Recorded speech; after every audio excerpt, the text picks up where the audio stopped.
Okay, so obviously today we've been talking about, again, sort of a big classification of types of reactions, which are these redox reactions. And as we saw there kind of towards the end, and as we've been talking about, you could think of redox reactions as really sort of that big umbrella classification, which you definitely can classify all the reactions we've been talking about here today under that sort of umbrella. But in addition, you can classify redox reactions in a different way as well. So just before we ended there in lecture, we saw another type of redox reaction, which is definitely a redox reaction that's happening, is a synthesis or combination reaction. And that is typically where we take two things and make one thing. We also saw a decomposition reaction, which is pretty much the opposite of a synthesis reaction, where we take one thing and it becomes two or more things. And we saw that that was also, again, a redox reaction that's occurring. We also saw, again, that decomposition reaction, for example, when we were talking about gas producing reactions in the lecture yesterday, where we had the kind of the double displacement followed by that decomposition reaction.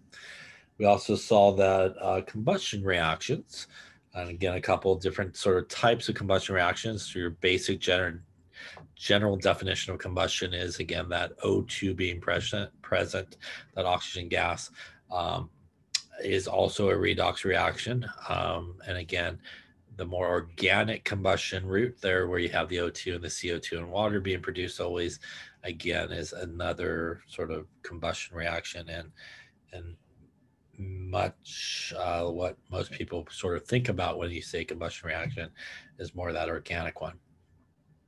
Now, sort of one of the last types of secondary classifications, I guess, of a redox reaction is where we sort of finished up on here in lecture, which was our single replacement reactions. And we've seen this a number of times throughout the semester already, and I think we talked about it yesterday as well. Again, it has the general formula of what's written there up on top, that we have basically either usually a metal or a non-metal that's usually uncombined by itself, which means, as we talked about, has zero in terms of oxidation state or oxidation number. It was reacted with an ionic compound, which has a positive and negative component. And basically, if it's a metal, which at the start of the reaction has no charge, but when metals do gain charges, they do become positively charged. So it will come in and kick out the metal part of the ionic compound and make a new ionic compound, and the metal that's getting kicked out will come out and end up being by itself with no charge. Same thing would happen if we started with a non-metal. It does not have a charge to begin with, or oxidation state, but it will become negative when it does. So when it comes in, it's going to kick out the negative guy, making, again, a new ionic compound, and that non-metal that comes out ends up with no oxidation state. And again, that is pretty much what we saw. I believe it was experiment 6, experiment, hang on a second, I'll spit that out. I think experiment 3, I believe it was, when we were doing the halogens, and that's basically the reactions that we saw. Now, these are overall what are referred to usually as single replacement reactions. Sometimes people call them displacement, but single replacement reactions. And you can even get more specific in terms of the type of replacement or displacement that's occurring in a single replacement reaction. So, for example, here in this first one, we have strontium, which is a metal. When it comes in, it actually will kick out the hydrogen, which is basically like H plus here. And when it does so, hydrogen comes out by itself. And remember that whenever we displace hydrogen, either from water or, like we talked about it yesterday, in the form of an acid, when it does come out by itself, it does come out as hydrogen gas. And since we are obviously displacing the hydrogen here, this is sometimes referred to more specifically as a hydrogen displacement reaction, which is a type of single replacement reaction, which is a type of redox reaction.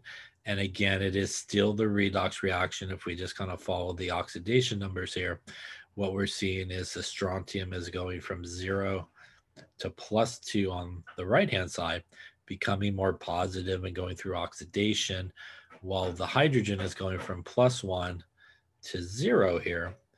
And again, if you drew it on the number line, +1 to 0, heading to the left there, becoming more negative, and it's going through reduction. So again, the single replacement reaction, which is specifically a hydrogen displacement, is basically a redox reaction that's happening as well. Here, this is a metal displacement, and it's because the metal here, which is magnesium, will come in and kick out the Ti, which is obviously a metal as well. And in so doing, the magnesium, the chlorine will come together to make magnesium chloride, and the Ti will get kicked out. Again, come into an oxidation state of 0 in this case.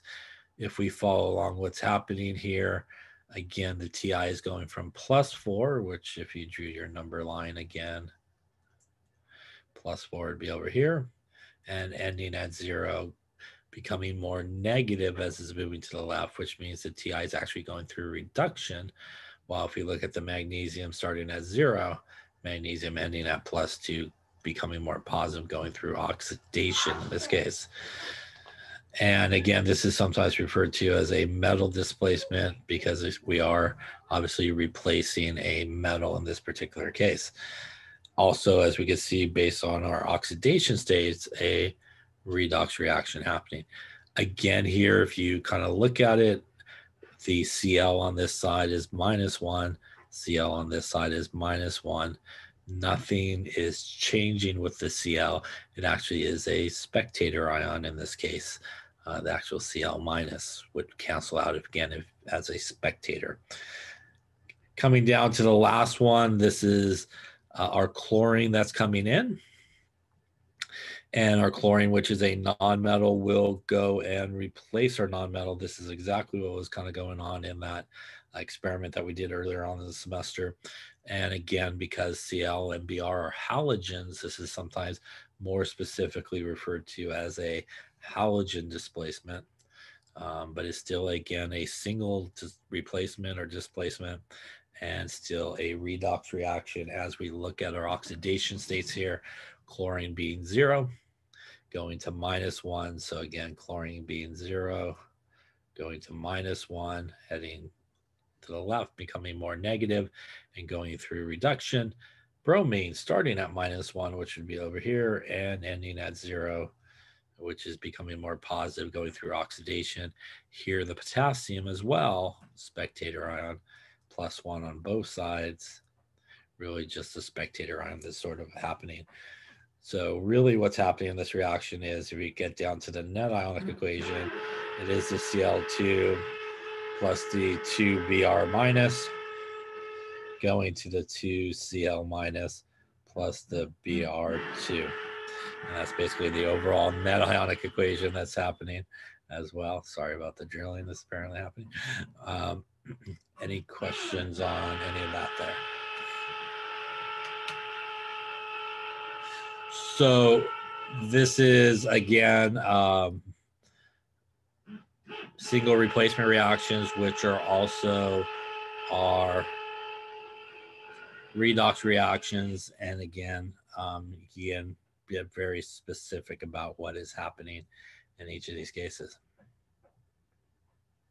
Remember that, as we talked about before and many times, that in order for a single replacement reaction to really take place, whatever is coming in to sort of do the displacement or the replacement, however you want to word it, does need to be more reactive than what it is replacing. And if it's less reactive than what it's replacing, then you would not get a reaction that takes place. So one way that we could kind of determine sort of reactivity is what is referred to sometimes as an activity series of metals.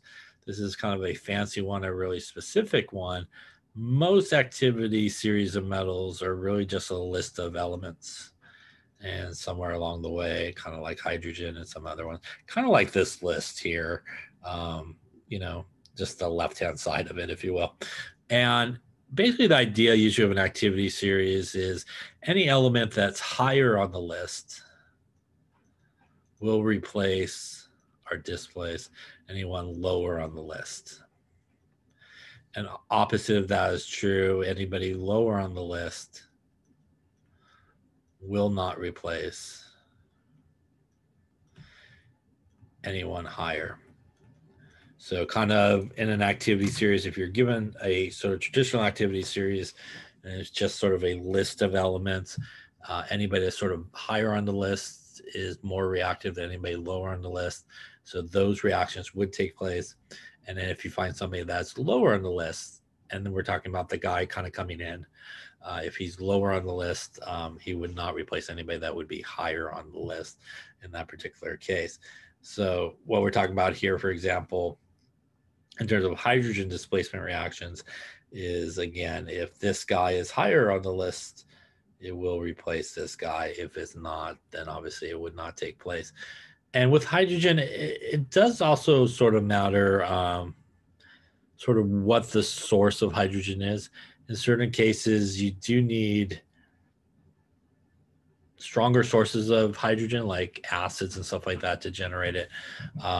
So when you're talking about acids, you could kind of just look at it on the left-hand side. But if we look at calcium here coming in to replace the hydrogen for our water, we would find calcium, for example, on this list, and we would see calcium is here. And really, we just need cold water to produce it. So water is enough to produce hydrogen gas. In fact, you've seen calcium in water or potassium in water, sodium water. They're very, very reactive with water. And this reaction definitely will take place. Again, the calcium comes in, kicks out the hydrogen. Calcium becomes +2, and it ends up being hydroxide, kind of like what we saw in the study assignment the other day, HOH for like water. You could think of water as H+ and OH-, and that's why when it comes in and kicks out the H, it's kicking out this H, leaving the hydroxide to combine with the calcium to make your calcium hydroxide. Again, this is a hydrogen displacement. This reaction would take place. Still a redox reaction. 0 for the calcium here in terms of oxidation state, +2 in terms of the calcium there. Going from 0 to +2, calcium is being oxidized. Hydrogen going from +1 to 0, it is being reduced. So that is the redox part of it that's basically taking place in this particular case. Now, if we tried to do it with lead and water, we found lead on the list here. Where is lead? There, right there. In order for lead to sort of react, it does need an acid, which is sort of a stronger source, if you will, of H+ to allow this reaction to take place. Because in this case, we're not reacting lead with, say, hydrochloric acid or nitric acid, we're actually reacting with just water, it would not take place. And this reaction would not happen there. Again, not really enough H+ present. You do need an acid for that reaction to kind of take place.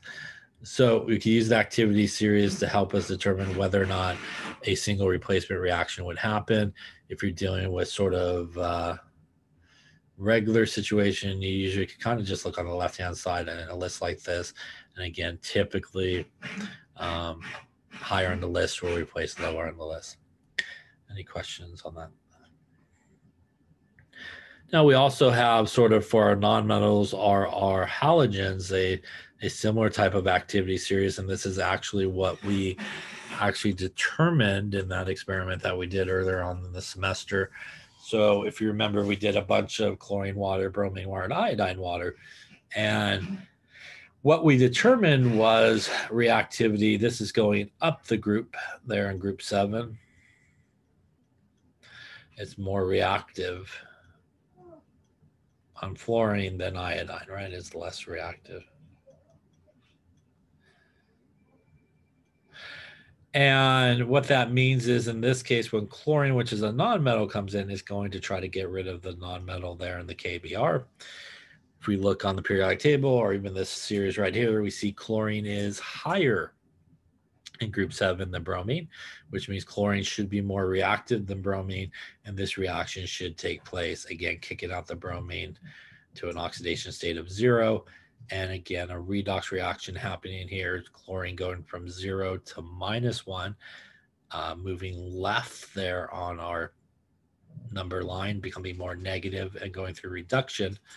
Bromine going from -1 to 0, moving to the right on our number line, becoming more positive and going through oxidation. We try that though with iodine and bromine. We run into a problem. Again, fluorine, chlorine, bromine, and iodine. We see that iodine is lower on the list than bromine, and that means that this reaction will not take place because I is less reactive than bromine. Question on that there. Now, to finish up this little part about redox reactions, you know, up until this point, when we looked at a lot of these reactions, it always involves obviously an oxidation and reduction that occurs together, but it usually involves a lot of times different elements involved. So for example, chlorine and bromine involved here. It is possible to have a redox reaction that occurs where oxidation and reduction actually occurs to the same element. So simultaneously, something is going to be oxidized and something is going to be reduced at the same time. And that is what is referred to as a disproportionation reaction. And a disproportionation reaction is just that, is basically when the exact same element is both simultaneously oxidized and reduced. Happens to chlorine a lot in atmospheric chemistry. And in this case, what is happening is this chlorine is going from 0 to +1 and ClO minus, but it's also going from Cl2 to Cl minus. So you may be asking yourself, you know, what would my sort of half reactions look like in a case like this? Well, first off, let's identify sort of what is being oxidized and what is being reduced. So let me just put a minus there. And we could do that.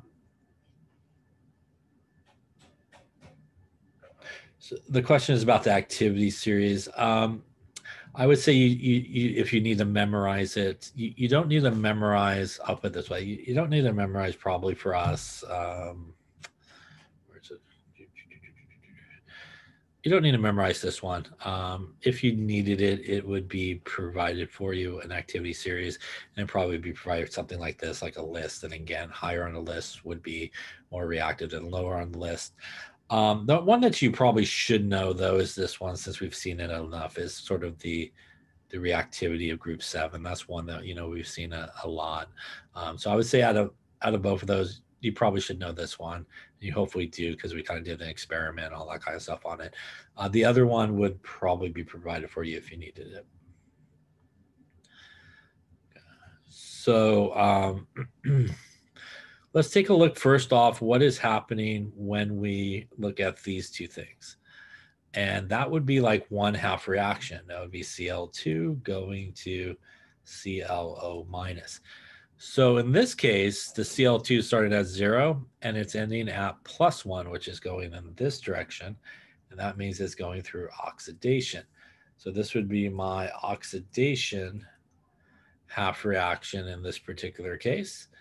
And again, we would have then electrons on the right-hand side. Over here, going from here to here, we are going from 0 to -1, which means it's going through reduction. The other half reaction would be starting with the same thing, but ending with Cl minus, and this would be the reduction half reaction. And that would be an electron over here. This is not balanced, obviously, with the proper number of electrons, but this is what the sort of half reactions would sort of look like here. We are starting really with the same element. It's just producing different guys on the other side based on the reaction. So a disproportionation reaction is a common one that kind of occurs sometimes. And again, it's really just sort of the same element, basically starting with the same element, but in one case it gets oxidized and in another case it gets reduced. Any questions on that there? Yeah. Any questions on redox reactions? So, that big umbrella obviously encompasses a number of different types of reactions underneath it, and our double displacement obviously encompasses the other ones. So if we look through these different reactions here, these are some different ways we could classify it depending on sort of what we're looking at. Obviously here, that based on solubility rules, that would be a precipitation reaction. The first one probably derived from a double displacement reaction, right? We had some spectator ions. This is more the net ionic equation we're looking at here, right?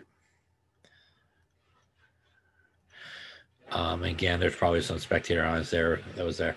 This is an acid, right? An acid is H+. That NH3 is a base.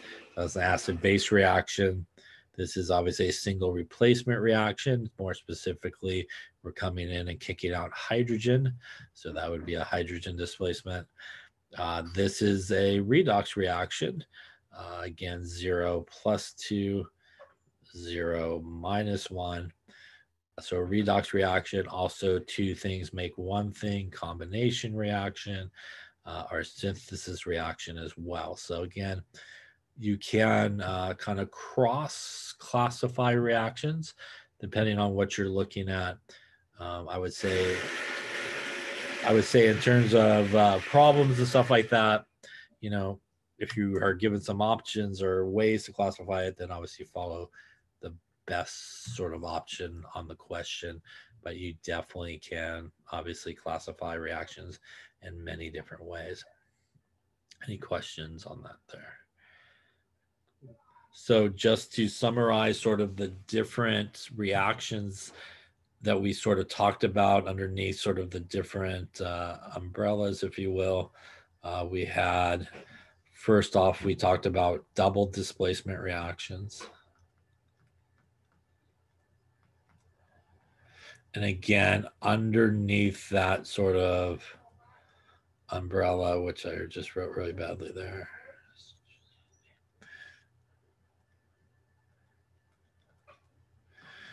we had our precipitation reactions. We had our acid-base reactions. And again, we had sort of our gas producing. Underneath our redox sort of umbrella are oxidation, reduction sort of deal. We also had basically synthesis reactions or combination. We had decomposition reactions. We had combustion reactions. We had single replacement or displacement reactions. So again, these are sort of our big classifications, and then kind of our more specific classifications of reactions sort of underneath there. Any questions on any of those types of reactions?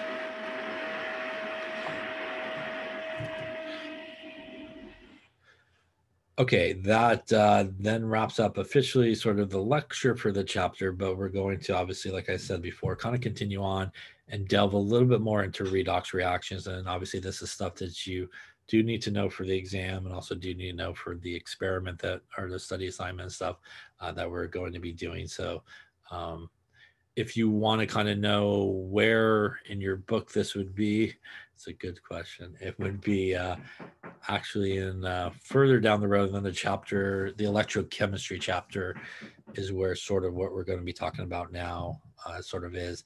Trying to think in your edition of your book. I want to say usually it's somewhere in like 17, 18, 19 is the chapter, somewhere in that ballpark. Should say like electrochemistry, where it talks about galvanic cells and stuff like that. Officially sort of where we're going to be talking about right now, the balancing of equations and stuff like that, a little bit more difficult equations. All right, so we're going to now sort of talk about this. And again, this is sort of lecture material as well that you do need to know. It will maybe show up on an exam, so you do obviously need to know how to do this. And again, more specifically, it will be very much what you need to kind of know for sort of the study assignment. All right, so let us talk about that stuff here. So basically what we're going to be talking about here is sort of balancing redox reactions and a little bit more complicated redox reactions. So this is going to be balancing redox reactions. So again, just a reminder of some of the definitions that we talked about earlier today. That's going to be really important here. First off, oxidation, as we talked about, basically means that you have lost electrons.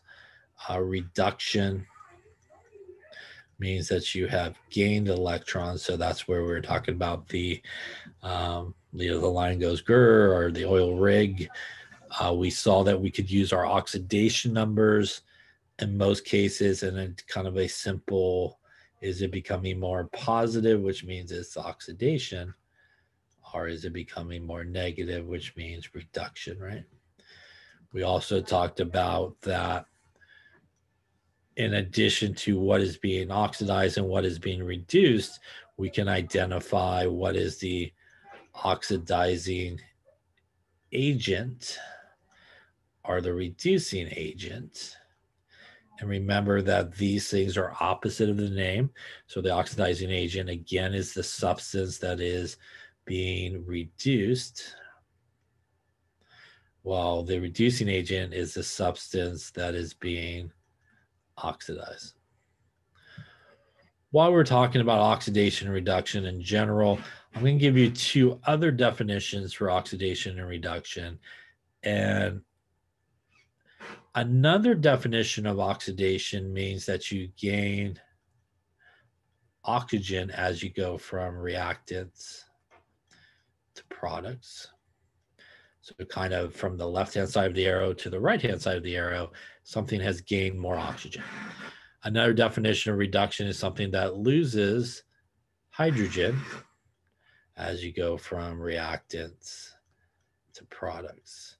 Same idea, as you go from the left-hand side of the arrow to the right-hand side of the arrow, something has lost hydrogen, and that's another definition of oxidation. Reduction is pretty much the opposite of those. That means that you lose oxygen as you go from reactants to products.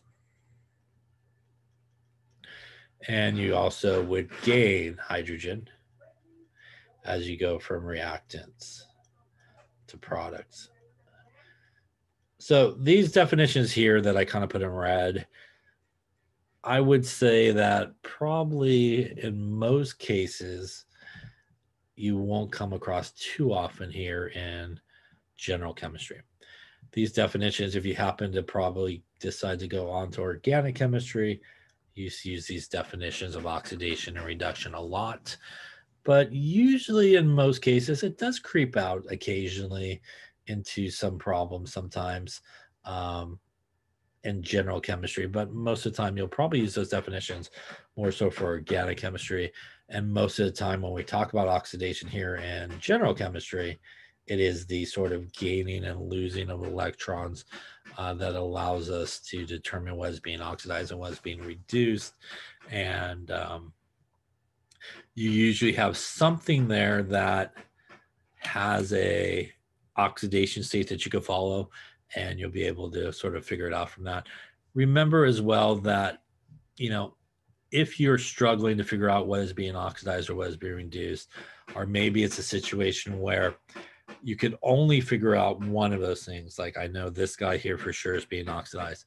Remember that these things always occur together, which means that if you can for sure say this guy is being oxidized, by default, what that means is the other thing should be going through reduction. So it's a very easy way to determine it. You actually just need to determine one of those things, either what's being oxidized, what's being reduced. And by default, the other guys should be obviously doing the opposite thing. Now, when we're talking about sort of balancing these redox reactions, we saw earlier some, for example, if we had our two half reactions, right? Let's just say we had zinc that went to zinc with a 2+ plus a couple of electrons, and we had a silver plus an electron going to our solid silver. Again, these are our half reactions. We see electrons on the product side, which means this is going through, this is the oxidation half reaction. We see that because this is going from 0 to +2, again, moving in the right direction there, which means it's becoming more positive. This is our reduction half reaction. Again, going from +1 to 0 in this case. So +1 to 0, moving left on our number line, going through reduction. That also means in this case that, as we saw earlier, zinc, which is the solid zinc in this case, is going through oxidation, which means this is our reducing agent. Right, a reducing agent, right? Now, the silver here with a +1 charge is going through reduction, which means that this would be our oxidizing agent. Let's call it OA for short in that particular case. And remember that it is always here. Now, if we wanted to add this sort of basic redox reaction together to get the overall balanced equation, remember that we could just simply add both of the half reactions together. The important thing, though, is, as I mentioned earlier, before you're able to add these half reactions back together, you do need to look at the electrons and make sure that they are the same. And in this case, we do definitely see that in the first half reaction, there's 2, but there's only 1 in the second half reaction. So we cannot add these together because the idea is that whatever is being oxidized is going to lose a certain amount of electrons. Whatever is being reduced will gain the exact same amount of electrons. There should be kind of like a perfect transfer of electrons from one to the next.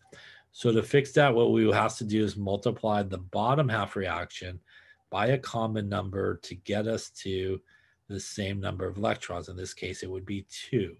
We would multiply everybody in the second one by 2. Now we have the exact same number of electrons in each case, and now we can add these together. And when we add these together, as we talked about before, electrons should always completely cancel out, and they should be always on opposite sides of the arrow. If you ever find yourself adding electrons to the same side of the arrow in 2 different half reactions, something's wrong. They should always be on opposite sides of the arrow, those electrons in each half reaction, so that they completely cancel out. That leaves us the balanced equation that's going on here. Everybody on the left stays on the left. Everybody on the right stays on the right. And this would represent the balanced net ionic equation in this case. When we talk about balancing redox reactions, we're actually looking for this equation to be balanced in 2 different ways. One way that we want this equation to be balanced is like a normal chemical reaction. And in a normal chemical reaction or equation, we want to make sure that we have the same number of elements on both sides. So the same number of elements on both sides. So if we look at this one, if we just look at the elements silver and zinc, we have 2 silvers on the left and 2 on the right, 1 zinc on the left and 1 on the right. We are balanced like a normal equation, same number of elements on each side. The additional thing that we always want to look at when we're sort of happy and done, when it's all said and over, that our redox reaction is balanced, is we want to make sure that it's balanced not only in terms of elements like we just did there, but it does need to be balanced based on overall charge on each side of the arrow. And the overall charge on each side of the arrow does not have to be 0 on both sides.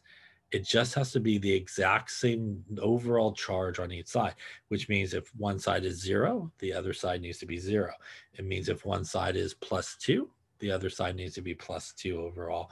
And that would tell you that it is balanced correctly as well. And we could see if we did that in this case by looking on the left-hand side. And basically what we want to do is add up the grand total of charge that's happening here. On the left-hand side, each silver here is +1. And there's 2 of them, which means I have on the left-hand side of the arrow, a +2 coming from the silver. This is zinc that is actually neutral, right? It is by itself. It has no charge, which means that is 0. That means for the left-hand side, grand total of overall charge is +2. If I go to the right-hand side, this zinc here has an overall charge of +2. There are 2 silvers, but each silver has no charge, which means even though there's 2 of them, that's basically 2 times 0 is 0, which means the overall charge on the right-hand side is +2. So again, here you can see the overall charge on each side is not 0, but the overall charge on each side is +2 and +2. That means that before I kind of scribbled over that equation there in the box, that was a perfectly balanced redox reaction. You had the exact same number of elements on both sides, like balancing a traditional equation, and we have balanced the overall charge on both sides. Left-hand side has an overall charge of +2, and right-hand side has an overall charge of +2 as well. Any questions on sort of the ultimate goal when we do balance these redox reactions here? Okay. So this is sort of a simple redox reaction where you basically just have 2 half reactions, and to balance them, you got to just make sure that you have the same number of electrons in each case. If you don't, then you just do what we did here and multiply one by a common number to get the same number of electrons. Now, oftentimes we deal with redox reactions in different sort of environments, either acidic environments or basic environments. And when we're dealing with sort of redox reactions in acidic sort of environments or solutions or basic solutions, and sometimes this is needed to actually allow the reaction to take place, it's a little bit more complicated to balance those types of redox reactions. So we're going to talk about sort of how you go about balancing redox reactions in both acidic and basic conditions. So let's talk about the general sort of steps in balancing redox in acidic or basic solution. All right, so the first thing that you want to do, and we're going to go through a couple of examples here in just a second, but I'm just going to kind of lay out the steps for you, so hopefully you'll kind of recognize them as we go through them. The first thing you really want to do is kind of figure out what is being oxidized and what is being reduced. Once you sort of figure that out, or technically even if you didn't figure that out first, the first thing you really want to do is separate the equation into its 2 half reactions.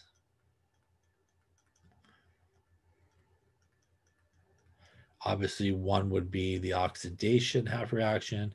The other one would be the reduction half reaction. So you're going to basically separate out from the overall reaction. And in this situation, what you would be given is sort of an unbalanced redox reaction. And you're given the overall unbalanced redox reaction, and it will tell you, hey, balance this guy in acidic or basic form. And what you want to do is go from that overall equation and figure out what are each of the half reactions. What is the easiest way to figure out what should go into the half reactions? The easiest way to do that is just find the 2 things that are related to each other. So for example, if you have a copper on the left-hand side and something with copper on the right-hand side, those two should go into a half reaction together. You know, you have something with iron on the left-hand side, something with iron on the right-hand side. Those two guys should go into a half reaction. Once you have it separated based off of oxidation and reduction, the next thing that you want to do is balance all the elements except for hydrogen and oxygen, like normal, with coefficients. So for example, if you split it off into a half reaction and you got like 1 carbon on the left and 2 on the right, you would just put a coefficient, big 2, in front of the carbon on the left, and you would balance it. So you want to balance every element except for hydrogen and oxygen. Once you've done that, we will then balance the oxygen by adding, and this is where it gets a little bit different, we will balance the oxygen by adding water to the side that needs oxygen. So what does that mean? So I'm just going to kind of make something up here. So let's just say on the left-hand side, we had something that was, I'll just put an M for something attached to oxygen there. And we had 2 oxygens on the left-hand side, and we had like something attached to oxygen on the right-hand side. When we would look at this, there's 2 oxygens on the left, 1 oxygen on the right. To balance out the oxygens on the right, we would not do a coefficient, but we would actually add a water to the right-hand side to balance out that oxygen. Now, there is a situation that occurs when you add water, and that situation is every time I add water to one side, I'm not only adding oxygen, but I am adding 2 hydrogens. And to make sure that I am not going to be messed up in terms of hydrogen, I need to add 2 H pluses to the other side for every water I add.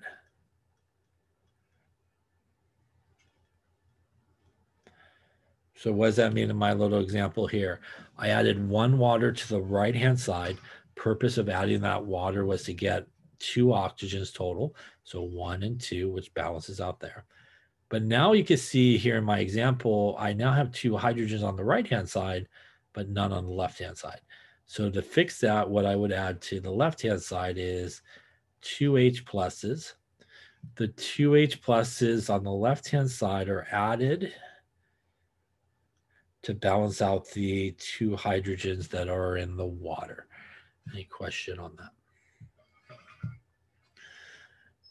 Now, in addition, since we're kind of talking about adding H plus and all that, if you happen to have started a half reaction just up front, like HMO or something like that, and we had like MO2 or something, right off the bat, if we had something like this, for example, the left-hand side has 1 hydrogen, right-hand side has none, you're going to be short hydrogens if you don't at some point add hydrogen.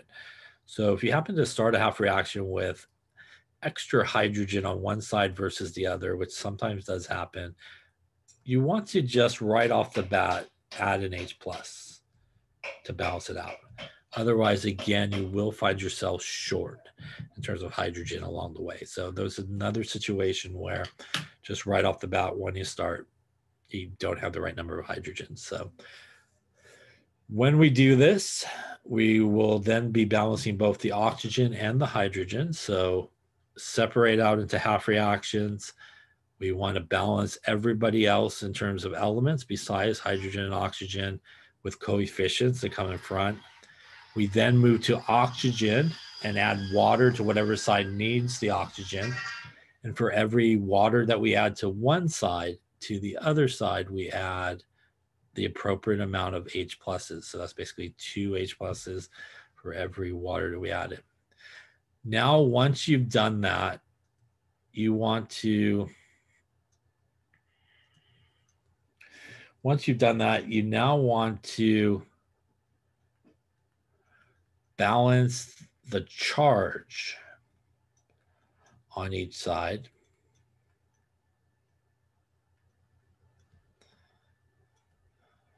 of the arrow by adding electrons.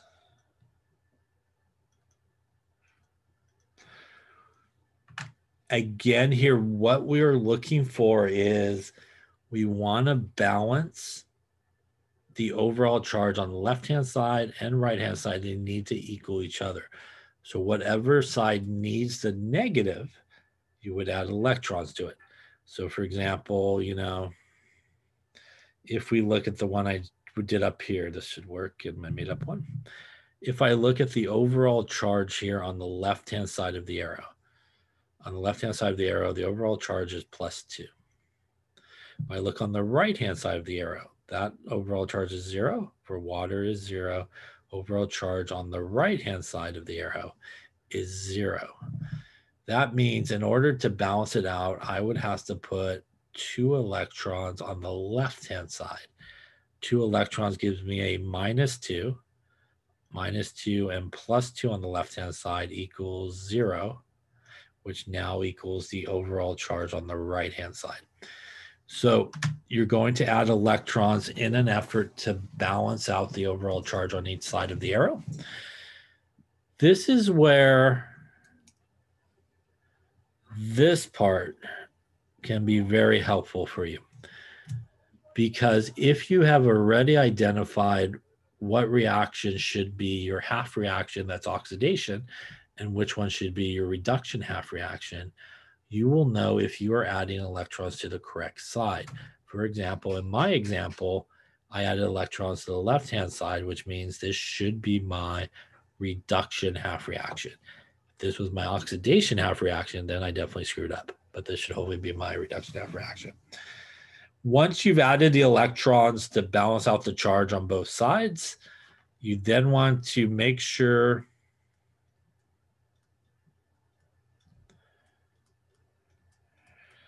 have the same number of electrons in each half reaction. Remember, as what we talked about earlier, those electrons should be on opposite sides of the arrows. If you don't have the same number of electrons on both sides in both half reactions, then you may have to multiply one half reaction by a number like we did with the silver, or you may have to multiply both of them by a number to get the same number. Once you got both of those together, you're going to add both half reactions together. That obviously would cancel the electrons.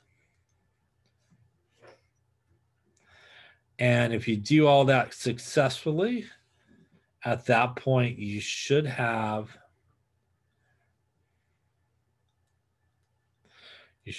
a balanced equation in acidic conditions. And again, remember that a balanced equation in this case means same number of elements on both sides of the arrow and same charge on both sides. Now, if you wanted to balance the solution in basic conditions, there are many ways you could do this, but the easiest way to do this is do steps 1 through 8, just like it was acidic. Once you get to step 8,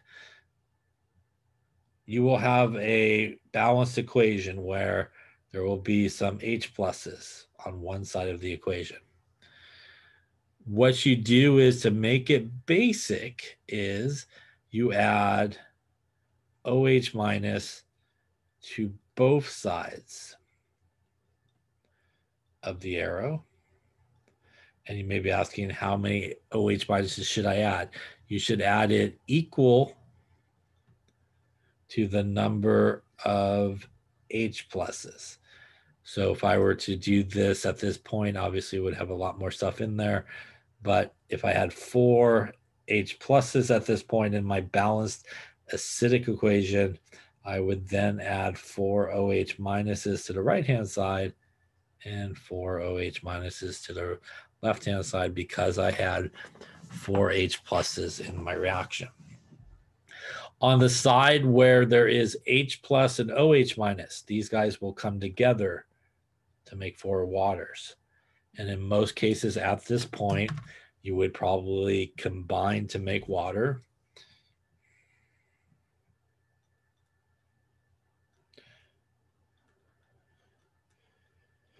And then cancel some out.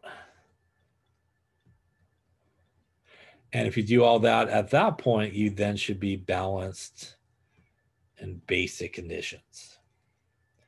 And again, same idea, should have the exact same number of elements on both sides and the same overall charge on each side. All right, any questions on those steps? Obviously, it probably makes no sense to you. So let's go through one together here so you can see how all these steps sort of work. And let's take a look at one here. All right. Let me get a fresh page here, I think. So we're going to start with, first off, this equation here, which is Fe2 plus Cr2O7 2 minus goes to Fe3 plus and Cr3 plus. And we're going to do this, we're going to really do it in both, but we'll start with in acidic conditions first. We'll do basic at the end. But we're going to do this first off in acidic conditions. So this is typically sort of how an equation would be sort of presented to you. Somewhere it will say acidic, conditions or basic conditions. So here we're going to balance this guy in acidic conditions. This is going to be unbalanced. So the first thing you really can do is you really just want to kind of split it off into its half reactions. And you can really do it without even figuring out anything to begin with. You simply could just look on the left-hand side of the arrow and go, I got iron. On the right-hand side, I have iron. That's going to be 1/2 reaction. So 1/2 reaction would be iron with a +2 going to iron with a +3. I have chromium here and I have chromium here. Those two things seem to be related to each other. So that will be basically the makeup of my second half reaction.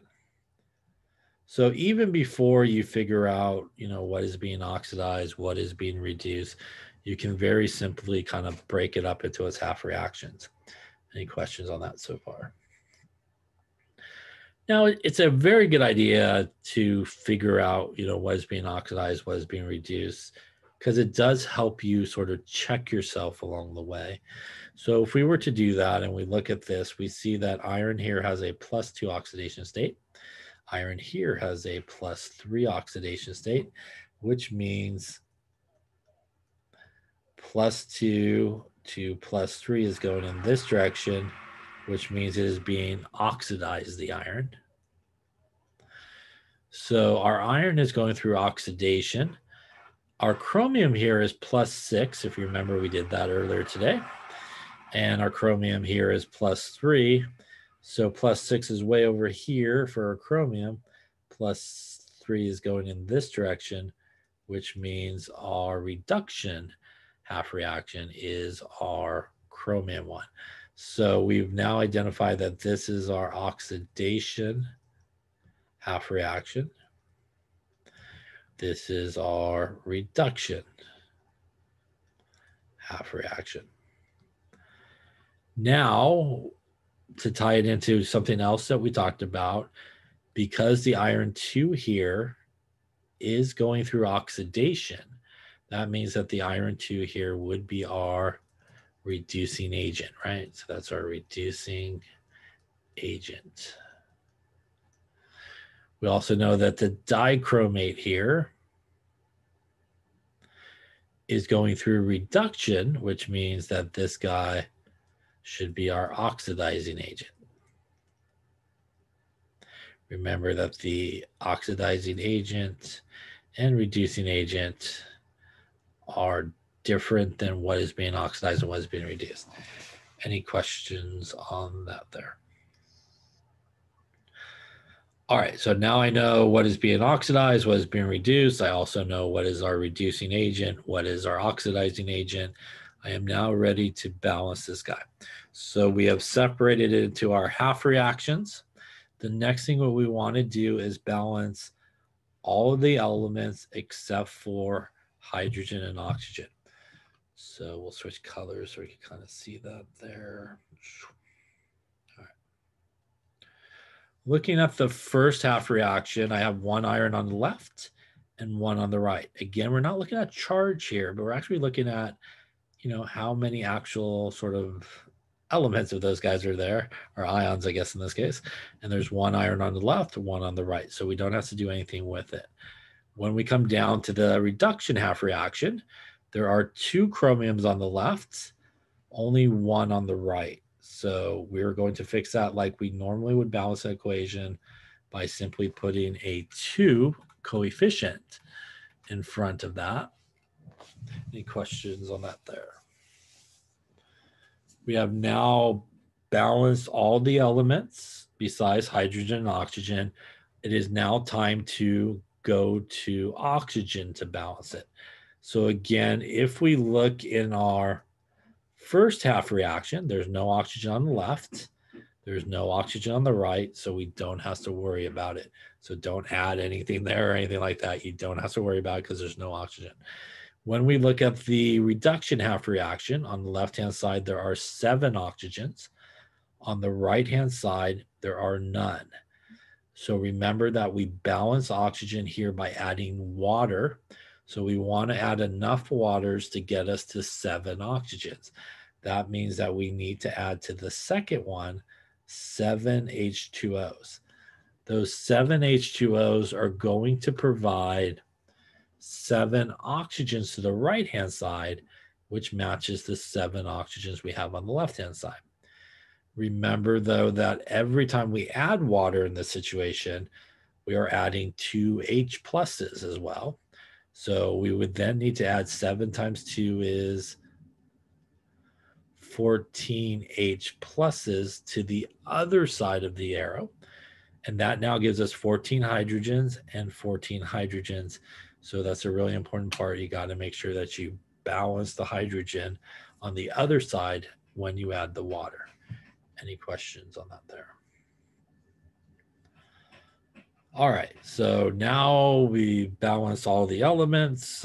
We balance now oxygen on both sides. We balance hydrogen. The next thing that we want to do is add electrons. Now remember, the goal of adding electrons is the only way we could balance out the charge is to add these negatively charged electrons. So we want to add the electrons to whatever side needs the negative charge to get us to an equal charge on both sides. Remember, it does not have to equal 0 on both sides. So if we look at our top equation there, the oxidation one with our iron, we see that on the left-hand side, overall charge is +2, right? Coming from the iron 2. Overall charge on the right-hand side is +3. We are adding something that is -1 charge, which is an electron. That means in this case, we should add 1 electron to the product side. When I do that, that gives me +3 and -1 +2 overall charge on the right-hand side matches my +2 charge on the left-hand side. Any questions on that there? We're now going to take the same approach to the bottom. And the best way to do this is to look at overall charge that's happening here, not individual oxidation numbers, because it's a waste of time to do that. And what I mean by that is 14 and +1 is +14. What I mean by that is if we look at this, this is dichromate, which means this entire thing has a -2 charge. And if you remember, when you add up the oxidation numbers of everybody involved, it needs to equal the charge, which means that -2 has already done it for you. The overall oxidation numbers of everybody, the +6s, the -2s, and all that, it gives you pretty much the grand total. That means that when we look on the left-hand side of the arrow, we have +14 and -2 is +12. Right-hand side of the arrow, 2 and +3 is +6. 7 water is neutral, which is 0, which means on the right-hand side of the arrow, overall charge is +6. Left-hand side of the arrow, overall charge is +12. So that should tell you that you need to add electrons somewhere. There's 6 electrons needs to be added to the left-hand side of the arrow, because when we add those 6 electrons, that's -6, gives us a +6 on the left, +6 on the right. Any questions on adding those electrons? Now, if you remember earlier when I said, it's kind of important to figure out what is being oxidized and what is being reduced, because it can help you out later to make sure you did not screw up. What I mean by that is, if I look at my oxidation half reaction, which is the top one, because it's an oxidation half reaction, I should know that in my half reaction, electrons should be added to the product side, which it is. So that's good. I also know that this bottom one is my reduction half reaction, which means my electrons should be added to the reactant side, which is what I did there as well. So that is a way you could kind of check yourself to make sure that you did add the electrons to the correct side by knowing which one's being oxidized and which one's being reduced. Any questions on that there? Now that we have added the electrons, we are ready to add both half reactions together. So we cannot do that though in this case, because our electrons in the first half reaction is 1. Our electrons in the second half reaction is 6. Remember that the goal here is to also make sure the electrons should always completely cancel out. And what that means is I need to multiply the top half reaction by 6. And I'm doing that to give me matching numbers of electrons. Also, you should note here, right, you should never have electrons on the same side of the arrow, because they do need to cancel out. So what I'm going to do now is kind of rewrite both reactions to kind of clean it up a little bit. I'm going to multiply this 6 to the top one. That gives me 6 of the iron 2 going to 6 of the iron 3, and my 6 electrons that I need. I didn't do anything to the bottom equation, so I'm just going to rewrite it the way it was. So 6 electrons plus 14 H pluses plus Cr2O72 minus goes to 2 Cr3 plus and 7 waters. Now that I have the same number of electrons in each half reaction, I am good to go in terms of adding these guys together. Again, we're going to cancel out the electrons for sure if we did everything correctly. And anything else that's the same on opposite sides of the arrow, you could either cancel out completely or you could reduce it down. So in this case, 6 electrons there, 6 electrons there, and it looks like that is it in terms of canceling out. Now, everything that is on the left-hand side of the arrow stays on the left-hand side of the arrow. So we're going to do our 14 H pluses plus our Cr2O72 minus plus our 6 iron goes to our 6 iron on the other side. And our 2 of those guys, and our 7 of those guys. Now, if I did not screw anything up, might be a good chance maybe, this should now be balanced in acidic conditions. And we can verify that just like we were balancing an equation. There's hydrogen, chromium, oxygen, and iron. Left-hand side in terms of hydrogen, there's 14 of them. Right-hand side in terms of hydrogen, there's 14 of them. Left-hand side in terms of chromium, there's 2. Right-hand side, there's 2. Oxygen on the left is 7. Oxygen on the right is 7 there with the waters. Iron on the left is 6. Iron on the right is 6. So we are balanced like a normal equation. Remember that the second thing that we want to make sure of is the overall charge on the left-hand side of the arrow equals the overall charge on the right-hand side of the arrow. So what I'm going to do is just going to make an arrow. Now I have 14 H pluses, which gives me a plus 14 on the left. Remember that this dichromate, the Cr2O7, has an overall charge of -2, which pretty much takes into account all of the oxidation states. 6 times 2 plus is plus 12. That is a lot of math, but I'm going to go with a grand total. If you add all those together, we'll go with a plus 24 happening on the left-hand side of the arrow. Right-hand side of the arrow, 6 and those 3 plus, that's a plus 18 happening there. 2 times 3 plus, which is a plus 6 happening there. And 7 times 0 is 0. That is 18 and 6, which is a plus 24. We are balanced with charge on both sides. We are balanced with number of elements on both sides. And this would be balanced in acidic conditions. Any questions on those steps there? Now, first off, how do I know it's balanced in acidic conditions, by the way? There's the hint. If you remember what makes an acid is something that has H plus, right? So when we look at our balanced overall equation here in acidic conditions, what do we see?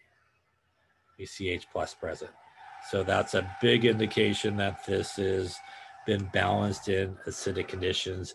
You should see that H plus is present. Any questions on that there? Okay, now this is all the steps that you would follow for acidic conditions. If we were to balance this in basic conditions, we would do all these steps we just did right there.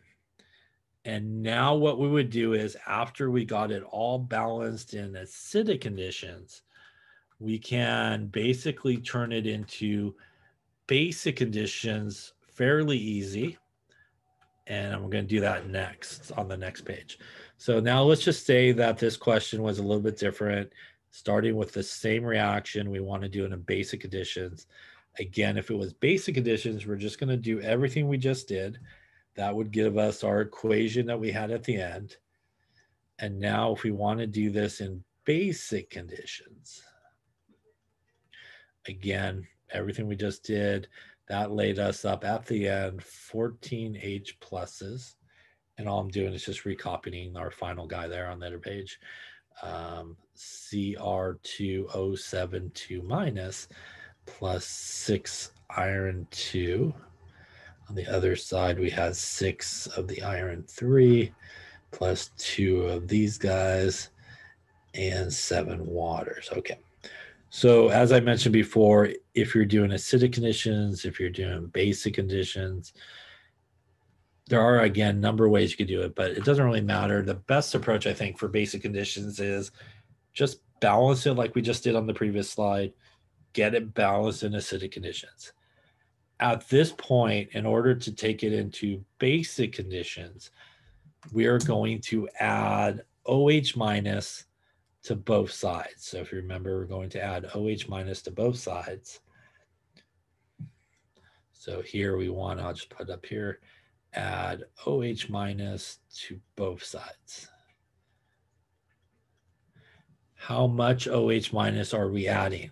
As I mentioned earlier, it is based off of this guy.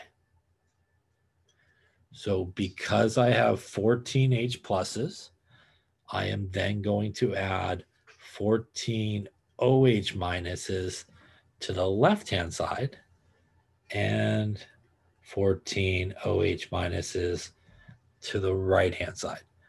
What do we think about when we think about something that's a base? We think about OH minus, right? So here we're going to add OH minus to both sides equal to the number of H pluses you have. So again, once you get it in acidic conditions, you should have that H plus on one side or the other, and you will add an equal number of OH minuses to both sides.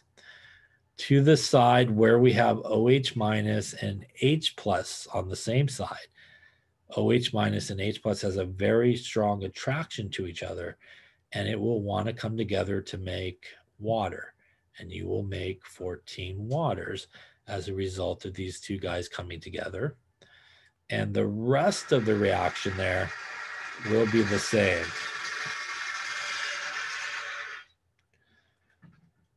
Which is this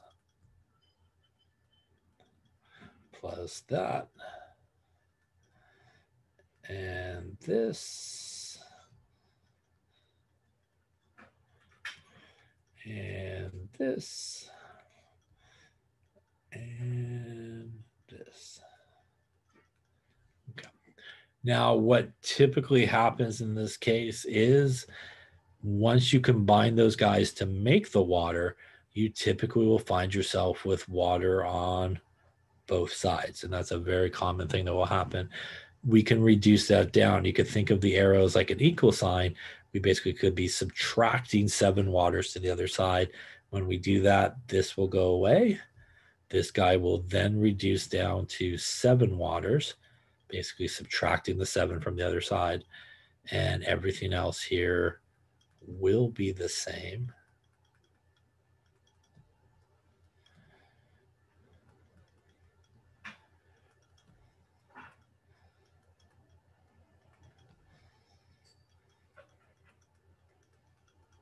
And now, again, if I did not screw up here, 50-50 chance, I suppose. Let's take a look.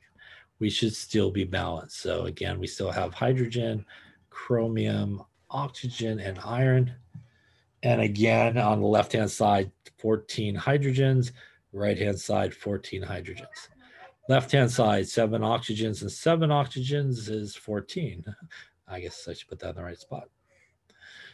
14 oxygens there. Right-hand side, 14 oxygens. Chromium, 2 on the left and 2 on the right. And iron, 6 on the left, 6 on the right. We are good in terms of elements on both sides. Now, the second thing that we need to make sure of is the overall charge. Water is 7 times 0, which is 0. Dichromate still overall charge here, no coefficient, means that's really -2.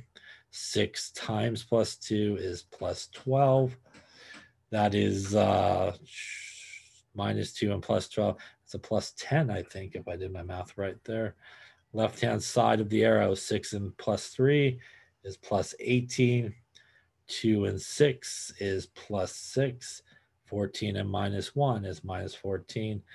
That's a lot of math there. That is 18 and 6 is +24. -14 is a +10. So we are good on that side of the arrow as well. Any questions on how to balance these more complicated ones in acidic or basic conditions?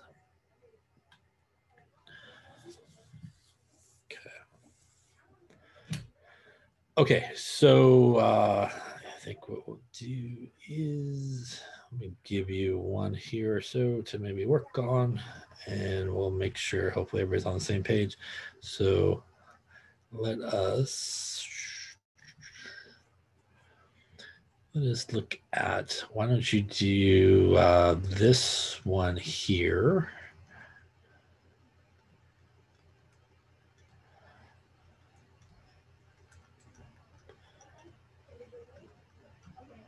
And we'll do this one in basic conditions.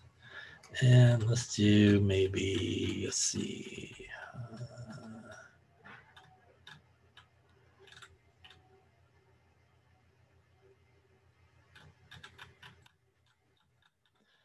Let's do maybe,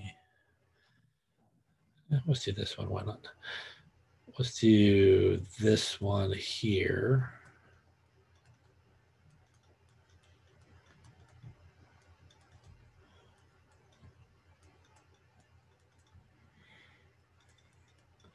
In acidic conditions. So I want you to obviously balance these guys in basic condition and acidic conditions for the second one. You don't have to do both, so basic and then acidic. And I want you also to be able to ID what is being oxidized, what is being reduced. And I want you to ID the reducing agent and the oxidizing agent. All right, so what I'm going to do is I'm going to open up some breakout rooms in case you want to work together on some. Okay, so I think everybody's here. So hopefully you made some good progress on this. So I want to go over it, both of these with you. And again, hopefully make sure everybody's on the same page as to how to solve these redox reactions. So we'll start with the first one here. I think I'll just recopy it on a fresh page here. All right, so I minus MnO4. So we have I minus plus MnO4 minus, and I believe it's I2, I think, right? MnO2. I2 and MnO2. All right, and we're doing this one in basic conditions.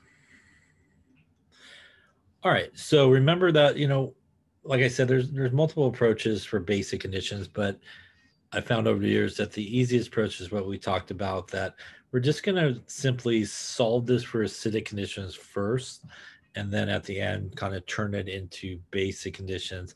So we're going to kind of follow our same path here.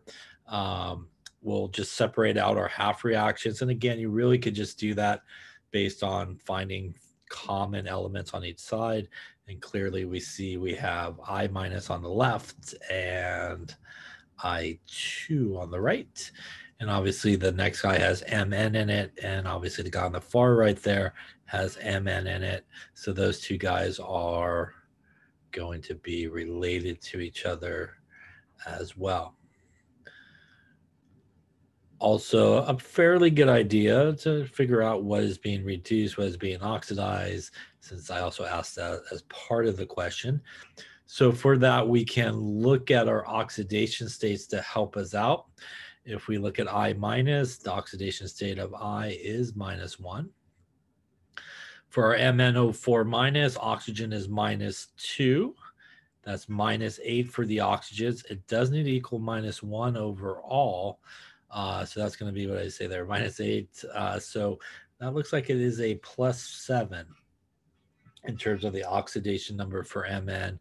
Again, -8 for the oxygen total. +7 is -1 left over, which is the charge. So that's what we're looking at there. Our iodine is all by itself, uncombined. So that is an oxidation state of 0. Coming over here to our MnO2, again, -2 for our oxygen.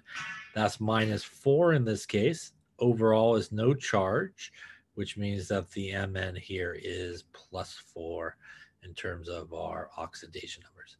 Any questions on how to assign oxidation numbers? Obviously, we could use that to determine what is being oxidized, what is being reduced. And again, you could do your number line if you like. Iodine is starting at -1 and ending at 0, which means it's heading in that direction.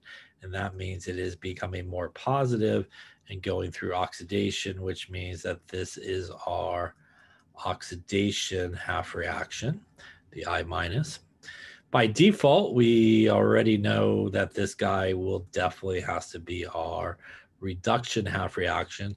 To verify that, we could look at the Mn. Mn is starting at +7, which would be like over here.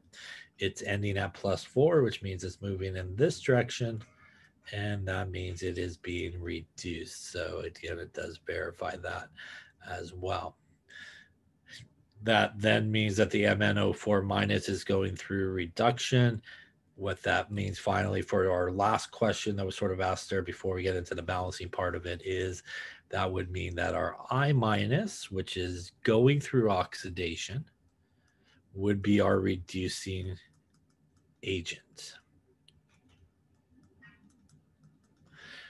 That also means that MnO4 minus, more specifically Mn with a +7 charge, is being reduced, and this would be our oxidizing agent here in that particular case. Any questions on any of that identification? Okay, so now that we got everybody identified, we got our half reaction split up, it's time to obviously start balancing. So the first thing that we want to do, as we talked about, is balance everybody except for hydrogen and oxygen. So in this particular case, we do need to put a 2 here in front of the I because we do have 2 over here. So we do need to do that. In the second half reaction, we have an Mn on the left and 1 on the right. So we are balanced in terms of the Mn. We don't need to do any coefficients there. Now that we have everybody balanced in terms of everybody but hydrogen and oxygen, it's now time to turn our attention to oxygen. There is no oxygen in the first half reaction. On the second half reaction, there's 4 on the left, 2 on the right, which means we are going to balance oxygen by adding water. And in this case, we would add 2 waters to the right-hand side. That's going to give us 2 more oxygens over there with the 2 we had to start with. Gives us our 4 oxygens that we need. Remember, for every water that we add, we need to add 2 H pluses to the other side, which means in this case, we would add 4 H pluses. Any questions on the adding of the water here?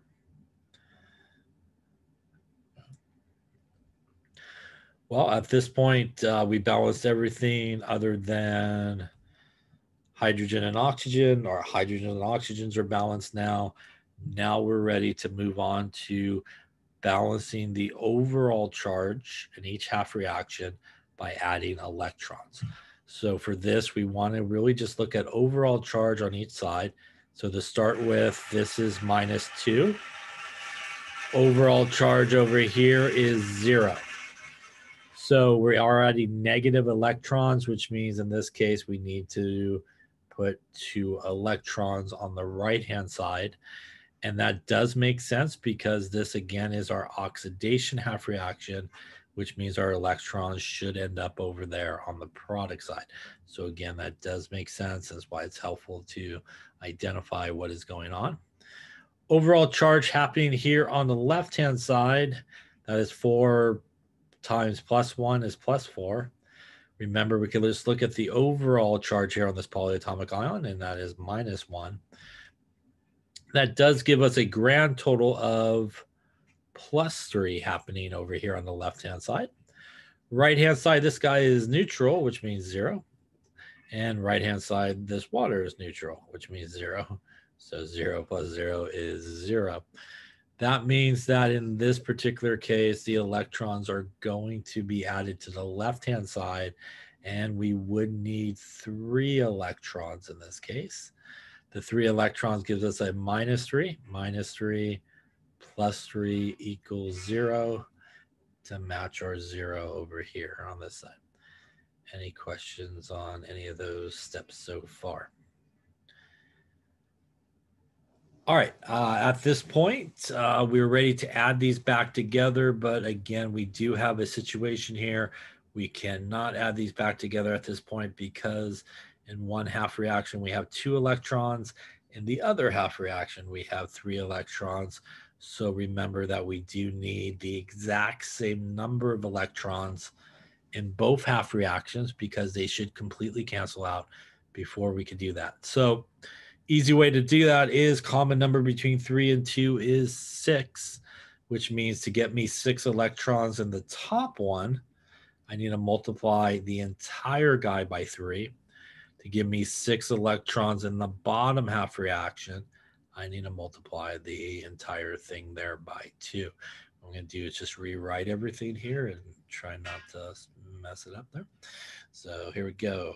Multiplying my 3 into the top guy gives me 6 I minuses, goes to 3 I2s and 6 electrons.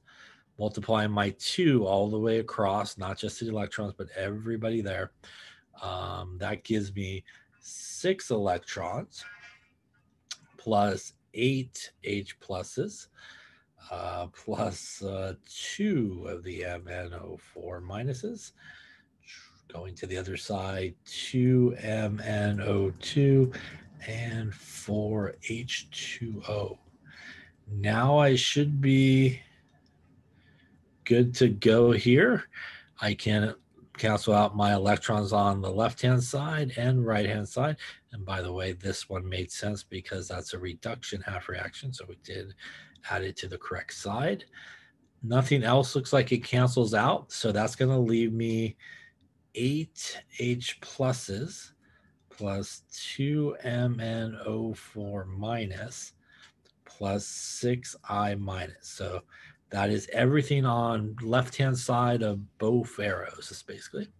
Everybody on the right-hand side that did not cancel out will stay on the right-hand side. 3I2 plus 2 MnO2 plus 4H2O. Technically speaking, at this point, this would be the balanced equation in acidic conditions. Again, if we just quickly look, 8 hydrogens on the left, 8 on the right, 2 Mns on the left, 2 on the right. We got 2 times 4 oxygens on the left, which is 8. On the right-hand side, 2 times 2 is 4, and 4 is 8. And 6 iodines on both sides. Overall charge at this point, plus 8 and minus 2 is plus 6, and minus 6 is 0 on the left and 0 on the right. So again, if we were to balance this guy in acidic conditions, basically we would put a box around this guy and we would be done. And again, we know it's acidic conditions because when I look at it, I see H plus present. But we are not looking to balance this guy in acidic conditions. We are really looking to balance this guy in basic conditions. So we do have to do a few more steps here to finish it up. So let me put that back here, that line is okay. All right, so now remember to finish it up and make it go from really acidic to basic. We are going to add our OH minuses. And again, we're going to add OH minus to not one side, but both sides. And a reminder that the amount of OH minus we're going to add is based on the H pluses there. So since there's 8 H pluses, we're going to add 8 OH minuses to the left-hand side, and not forgetting to also add it to the right-hand side. Now, as we talked about before, the side where there's H plus and OH minus, those guys will come together to form water, and we will get 8 waters in that case. Everything else will remain the same.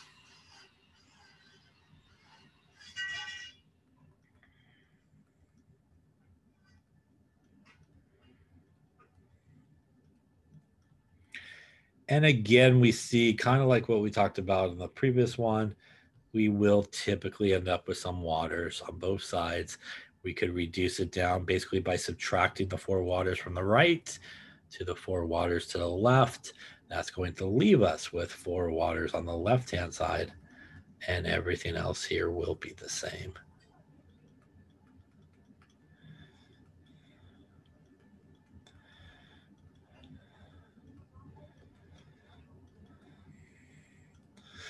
And at this point, this should be the correctly balanced equation in basic conditions. Again, I can see it's basic conditions because unlike the acidic conditions, what I am left with is OH minus there in my final equation, and that tells me basic. Just to verify, again, we have 8 hydrogens on the left, 8 on the right. We have 2 MNs on the left, 2 on the right, 6 iodines on the left, 6 on the right. Oxygen, 4 in the first guy and 8 more in the second guy is a lot. That's 12. 4 in the first guy here and 8 more is 12. The overall charge on the left-hand side, -2 for the MnO4. And -6 is -8. Overall charge on the right-hand side, -8. So again, we are balanced in both ways, like a normal equation, same number of elements on both sides. And the second thing that you should look for in a redox reaction is the correct number of charge on each side. Again, here, charge does not have to be the same, 0 on both sides, just needs to be the same number. Any questions on any of those steps? Okay. So hopefully you got that one. So let's take a look at the other one that we did, or we're going to do, and that's the CR2 one, right? So let me do that. Start a fresh page here.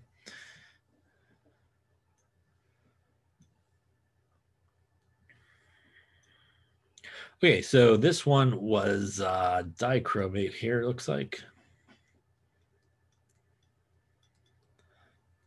Plus a little oxalate.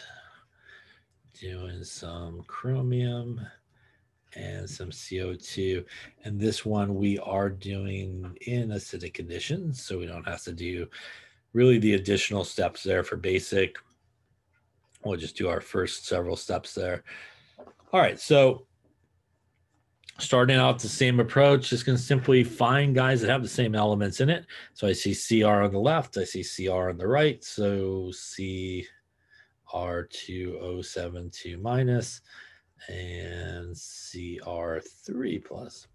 I also see carbon on the left and carbon on the right, and that's going to give me C2O42 minus and CO2. All right, so as we did previously, we already know that chromium is +6 here in this case. We've done it a number of times. And chromium obviously is +3 in this case. That means, again, if we were trying to figure out chromium starting at +6, ending at +3, heading in that direction, means that it is being reduced. So this is our reduction half reaction. By default, once I determine that, I automatically know that that is going to be my oxidation half reaction on the bottom.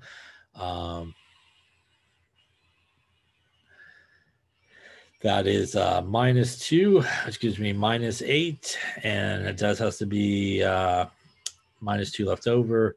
That's like a +3 there, I think. So +6 and -8 is -2. Coming over here, -2 for the oxygen is -4 +4. So carbon going from +3 to +4, going through oxidation in this case, carbon. And because the dichromate is going through reduction, that means really the chromium with a +6 charge, but this whole thing, if you want, is our oxidizing agent. And that would mean that the oxalate here, the C2O4, is going through oxidation, which means this guy here would be our reducing agent. Any questions on any of that identification there? All right, we are then ready to proceed to balancing here. So let us do that. Remember, we want to balance all the other elements besides hydrogen and oxygen. In the case up here, there's 2 chromiums and only 1 on this side. So just like normal, we're going to put a coefficient there. Coming down to the bottom one, 2 carbons on the left, 1 on the right. So we do want to put a coefficient there as well. Now that we balanced everything besides hydrogen and oxygen, it's time for oxygen's turn. In the top equation here, we got 7 oxygens on the left, none on the right. So to balance out oxygen, it is water that we add. So we would add 7 waters to the right-hand side. That's going to give us 7 oxygens over there. Remember, a consequence of adding the water is we have now added more hydrogen. So that's going to be 7 times 2, which is 14. And that's going to give us 14 H pluses over on the left-hand side to make sure that we have the right number of hydrogens. Any questions on that there? All right. Looking at the bottom one, oxygen on the left is 4. By actually putting the coefficient in this case, which is why it's important to do these things in the proper order. By putting the coefficient here, we actually ended up with 4 oxygens. We are actually balanced in terms of oxygen, so we don't need to add any water to the bottom, because by putting that coefficient, it actually fixed the oxygen problem.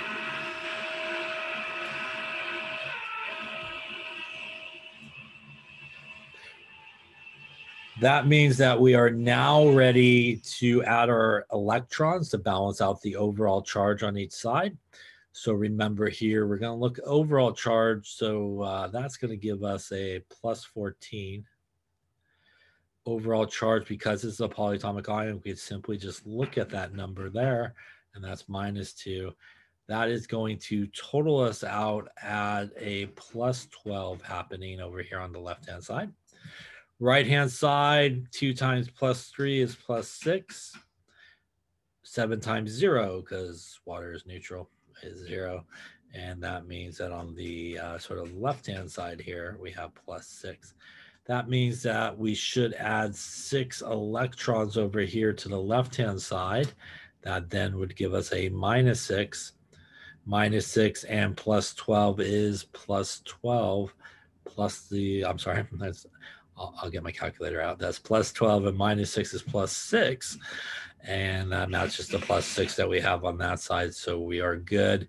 We also could definitely verify that with ourselves, because we added electrons to the left-hand side or the reactant side, and that is where we should be adding them, because it is a reduction reaction. Any questions on all of that there? Taking the same approach here for the bottom one, overall charge on our polyatomic ion, which is oxalate, is -2, which basically means we have a -2 happening here on this side. CO2 is neutral, so 2 times 0 is 0. So in this case, we do need to add a couple of electrons to the right-hand side, giving us a -2 on the right to match the -2 on the left. Also makes sense because this is an oxidation half reaction, and we added our electrons to the right-hand side of the arrow. Again, the correct side for that. Also, we have electrons on opposite sides in each half reaction, which is good as well. So again, if you get to this part and you're adding electrons and end up adding the electrons to the same side of the arrow in both half reactions, something is definitely wrong. You should never, ever do that. All right, so we balanced, we've added electrons, we're ready to add these together. Again, we're in a situation where our electrons in each half reaction really don't match. So again, here in the second one, we have 2 electrons. In the first one, we have 6 electrons. What that means in this case is that we actually just need to add electrons to one of the half reactions. We could add electrons to the second one, and we would add 3 electrons. I'll just put that out, times it by 3 to our second one. Again, I'm just going to recopy this for clarity purposes. So top one, we didn't multiply anything by, so I'm just going to copy what we had there, which was 6 electrons plus our 14 H pluses, plus our Cr2O7 minus, and 2 Cr3 plus, and 7 H2O. Bottom one, I am going to distribute to 3 to everybody that's there. That gives me 3 of the oxalate, going to 6 of the CO2 and 6 electrons. Now I should be good to go. We're going to add these guys together. We're in the home stretch on this one here. So we're going to then add these guys together. As we expect here, we do have our electrons that cancel, and again, should cancel. And at this point, I think that is it. So we just want to keep everything on the left-hand side of the arrow on the left-hand side, everybody on the right-hand side on the right-hand side. And if we do that, let me see here. There we go. We have 14 H pluses, plus Cr2O7 minus, plus 3 C2O4 minus. Now everybody on the right-hand side, 2 Cr3 plus 7 waters, and 6 CO2. And if I did this correct at this point,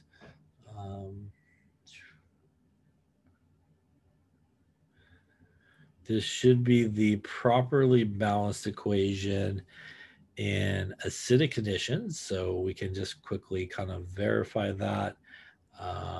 Again, we have H, Cr, and O, and C. Left-hand side, I got 14 H's. Right-hand side, I got 14 H's. Chromium, I got 2 on the left, 2 on the right. Oxygen, 7 in the first guy, and 12 is a lot, but 7 and 12 will go 19. Over here, 7 and 12 matching 19, and 3 times 2 is 6, and 2 coppers, right? Yeah, 3 times 2 is 6, and 6 on that side there, and that is checked. Overall charge, in terms of charge on the left-hand side, we got plus 14 for the hydrogens, we got minus 2 for the dichromate, 3 times minus 2 is minus 6. That's minus 8, and 14 is a plus 6, if I'm not mistaken. And that is 2 times 3, which is plus 6, and 0, 0, which means plus 6 and plus 6. Balanced in terms of charge, balanced in terms of elements.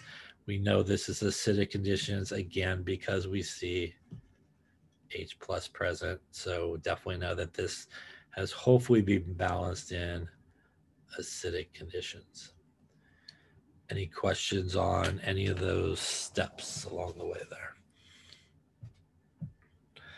So clearly you do need to be able to balance these type of reactions in acidic and basic conditions.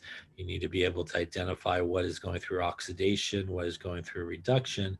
You need to be able to identify the oxidizing agent and the reducing agent. And obviously, you need to know about oxidation numbers, which should help you do all those things. Any questions on any of these steps here to balance these type of reactions? And again, this is, again, material that you are responsible for the next exam as well. So you do need to know how to do these guys.